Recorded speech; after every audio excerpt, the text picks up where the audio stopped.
अस्सलाम वालेकुम जी, my name is Sufiyan इकराम। तो आज हम एसएस कंप्यूटर साइंस पार्ट 2 का चैप्टर नंबर 9 जिसका नाम है एलिमेंट्स ऑफ सी, उसके टॉपिक एक्सप्रेशन को डिस्कस करेंगे। अब एक्सप्रेशन क्या होती है? Expression is a combination of operators and operands. Operators और ऑपरेंड का कम्बिनेशन है। अब ऑपरेटर और ऑपरेंड क्या होते हैं? ऑपरेटर्स तो हम पीछे पढ़ के आए हैं लेक्चर्स के अंदर कि ऑपरेटर्स उन तमाम सिंबल्स को कहा जाता है जो प्रोग्रामिंग लैंग्वेज के अंदर कोई ना कोई ऑपरेशन परफॉर्म कर रहे हैं, ठीक है, जिनमें प्लस, माइनस, मल्टीप्लाई, डिवाइड, ये तमाम के तमाम जो है वो हमने ऑपरेटर्स पढ़े हैं।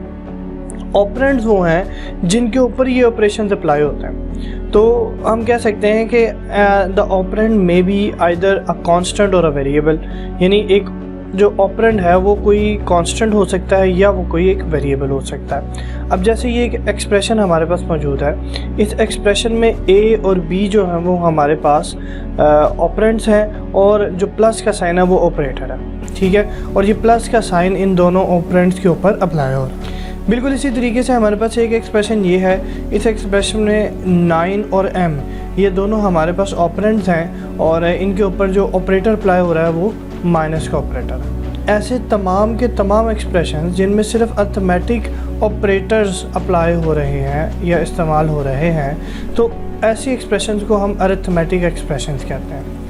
वैसे एक्सप्रेशन की जो डाटा टाइप है वो डिपेंड कर रही होती है उस एक्सप्रेशन में इस्तेमाल होने वाले ऑपरेंड्स की डाटा टाइप के ऊपर, ठीक है। तो एक्चुअली जो डाटा टाइप हम एक कह सकते हैं कि एक एक्सप्रेशन की जो डाटा टाइप है वो एक्चुअली एक्सप्रेशन को एवेल्यूएट करने के बाद जो वैल्यू हमें मिलती है उस वैल्यू की जो डाटा टाइप है वो ही एक्सप्रेशन की डाटा टाइप कहलाती है, ठीक है।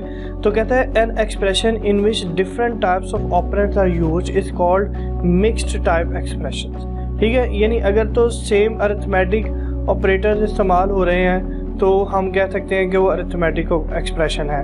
इसी तरह अगर सिर्फ हमारे पास फ्लोटिंग पॉइंट वैल्यूज़ इस्तेमाल हो रही हैं एक्सप्रेशन के अंदर तो हम कह सकते हैं कि वो फ्लोटिंग पॉइंट एक्सप्रेशन है। लेकिन अगर कोई ऐसी डाटा टाइप है या कोई ऐसी एक्सप्रेशन है जिनमें मिक्स डाटा टाइप से इस्तेमाल हो रही है, यानी कुछ इंटीजर्स की वैल्यूज़ भी हैं, कुछ फ्लोटिंग पॉइंट वैल्यूज़ भी हैं, तो फिर हम उसे कहेंगे मिक्स्ड टाइप एक्सप्रेशन।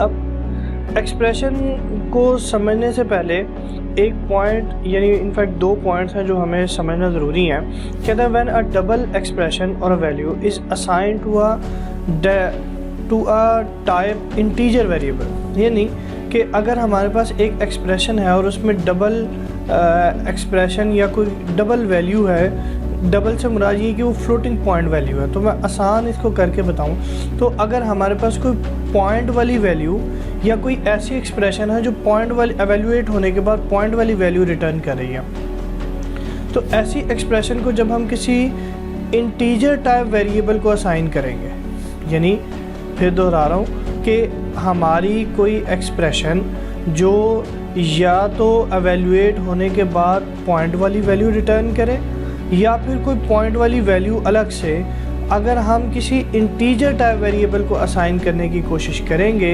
तो एक्चुअली इंटीजर्स जो हैं उनके अंदर पॉइंट नहीं होता, तो हमारा जो फ्रैक्शन यानी पॉइंट के बाद वाला पार्ट होता है जिसको हम फ्रैक्शनल पार्ट कहते हैं, दैट इज़ ट्रंक्ड, वो ट्रंक हो जाएगा, यानी ख़त्म हो जाएगा, रिमूव हो जाएगा, ठीक है। अब एग्जांपल से बात अच्छी समझ आएगी कि भाई जैसे हम कहते हैं कि ये हमारे पास एक एक्सप्रेशन है double b is equal to 5 multiply by 0.5, ठीक है। अब 5 मल्टीप्लाई बाय 0.5 जो भी वैल्यू है वो एवेल्यूएट होने के बाद हमें हमारे पास आंसर पॉइंट में आएगा। अब पॉइंट में आने के बाद हम उसको एक ऐसे वेरिएबल को असाइन कर रहे हैं जिसकी डाटा टाइप भी डबल है, और डबल आपको पता है फ्लोटिंग पॉइंट डाटा टाइप की है। तो इसका मतलब ये हुआ कि इसमें तो कोई मसला नहीं आएगा, तो b की वैल्यू जो है वो 2.5 हमारे पास डिस्प्ले हो जाएगी। लेकिन अगर हम एक पॉइंट वाली वैल्यू किसी इंटीजर को असाइन करेंगे तो आप देखेंगे कि भी हमारे पास पॉइंट के बाद यानी इसके एवेल्यूएशन के बाद हमारे पास जो a में वैल्यू पड़ी होगी वो होगी सिर्फ 2, तो 0.5 कहाँ गया? 0.5 ट्रंकेट हो गया, क्योंकि हम एक ऐसे कह लें कि फ्रैक्शनल वैल्यू या डबल टाइप की वैल्यू को इंटीजर को असाइन करने की कोशिश कर रहे हैं। तो उसका सिर्फ इंटीग्रल पार्ट इंटीजर को असाइन हो जाएगा, जबकि फ्रैक्शनल पार्ट ख़त्म हो जाएगा। इसी वजह से यहाँ पे जो है सिर्फ वैल्यू 2 लिखी गई है। इसी तरह अगर हम कोई दो वैल्यूज़ को डिवाइड कर रहे हैं, when the divider and the dividend both are integers the answer will be integer. यानी अगर हम कोई दो वैल्यूज़ डिवाइड कर रहे हैं और दोनों वो वैल्यूज़ इंटीजर हैं तो आंसर भी इंटीजर में आएगा। और कहता है and the fraction part of the quotient is truncated, ठीक है। और अगर एक मिसाल है कि भी हमारे पास पॉइंट के अंदर रिटर्न आंसर आता है तो उसका जो पॉइंट के बाद वाला पार्ट है, यानी जिसको फ्रैक्शनल पार्ट कहा जाता है, वो ट्रंक्ड हो जाएगा, यानी रिमूव हो जाएगा। अब ये कुछ एग्जांपल्स हैं, हमारे पास कुछ अरिथमेटिक ऑपरेटर हैं, प्लस है, तो अगर हमने दो इंटीजर वैल्यूज़ को प्लस करेंगे तो आंसर भी प्लस में है, इंटीजर वैल्यू ही आएगा। अगर हम दो फ्लोटिंग पॉइंट वैल्यू या डबल वैल्यूज़ को प्लस करेंगे तो आंसर भी हमारे पास फ्लोटिंग पॉइंट वैल्यू में आएगा। इसी तरह सब्ट्रैक्ट करेंगे तो दो अगर इंटीजर वैल्यूज़ हैं तो आंसर इंटीजर में आएगा, दो फ्लोट वैल्यूज़ है तो आंसर फ्लोट में आएगा। अगर हम दो वैल्यूज़ को मल्टीप्लाई कर रहे हैं तो सेम कि अगर दोनों इंटीजर्स हैं तो आंसर भी इंटीजर में आएगा, अगर दोनों फ्लोट है तो आंसर भी फ्लोट में आएगा। लेकिन अब यहाँ पे हमारे पास डिवीजन का मामला है, तो डिवीजन के मामले में भी अगर हम दो इंटीजर वैल्यूज़ को डिवाइड करते हैं तो हमारे पास जो आंसर है वो इंटीजर ही आएगा।